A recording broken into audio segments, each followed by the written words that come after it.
इंसान की असली पहचान उसके हालात से नहीं, बल्कि उन हालात से लड़ने की ताकत से होती है। आज की यह कहानी उसी ताकत की है। एक ऐसे छोटे से गांव के लड़के की जिसने प्यासे रेगिस्तान से उठकर न सिर्फ अपनी तकदीर बदली, बल्कि पूरे गांव की जिंदगी को बदल दिया। राजस्थान के तपते रेगिस्तान में एक छोटा सा गांव, चारों तरफ रेत ही रेत, हवा में धूल और जिंदगी की सबसे बड़ी कमी, पानी। गांव के लोग रोज कई किलोमीटर दूर से पानी लाते। पानी का हर घूंट जैसे सोने से भी कीमती था। इसी गांव में एक गरीब परिवार का लड़का रहता था।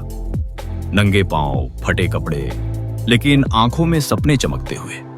हर सुबह जब सूरज निकलता तो उसके हाथ में किताबें होती, लेकिन किताबों से पहले उसके हिस्से में आता था पानी लाने का सफर, बाल्टी उठाकर कई मील चलना और फिर थका हारा स्कूल पहुंचना। स्कूल में अक्सर बच्चे उससे मजाक करते, अरे रेगिस्तान का लड़का, तुम्हारे यहाँ पानी भी नहीं है, तुमसे क्या बनेगा। लड़के की आंखें भर आती, लेकिन तभी उसके टीचर उसके कंधे पर हाथ रखते और कहते, बेटा, हालात चाहे जैसे भी हों, अगर इरादा पक्का हो तो रेत में भी पानी की नहर बहाई जा सकती है।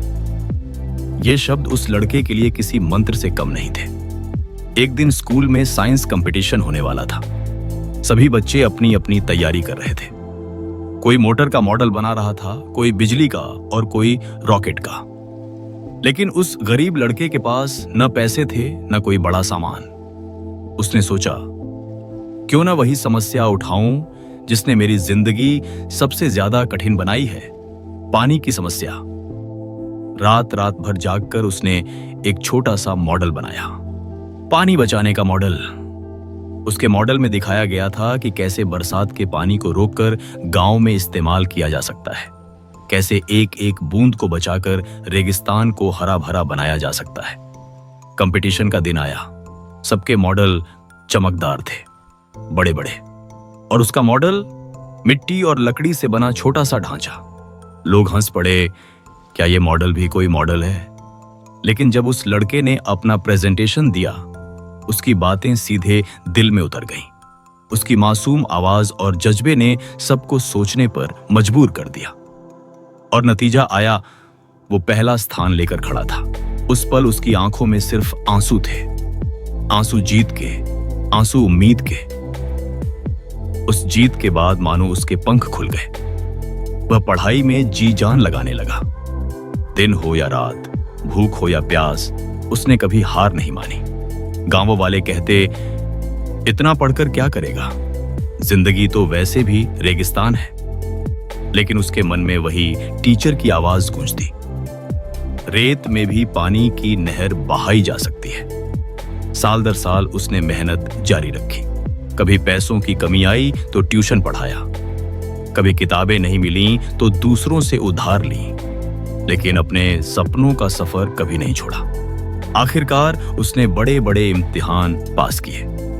उसका नाम उन सूचियों में आने लगा जिनका सपना बड़े बड़े शहरों के बच्चे देखते थे। और एक दिन वो गांव का गरीब लड़का अब एक बड़ा अधिकारी बन चुका था। अब उसके पास ताकत थी, साधन थे और सबसे बड़ी बात, नीयत थी। वह वापस अपने गांव लौटा, वही गांव जहां लोग बूंद बूंद पानी के लिए तरसते थे। उसने गांव में पानी की योजना शुरू की, बांध बनवाए, तालाब खुदवाए, पाइपलाइन बिछाई, बरसात का पानी रोकने की व्यवस्था की। और धीरे धीरे रेगिस्तान की वो सूखी जमीन हरी होने लगी। खेतों में हरियाली छा गई।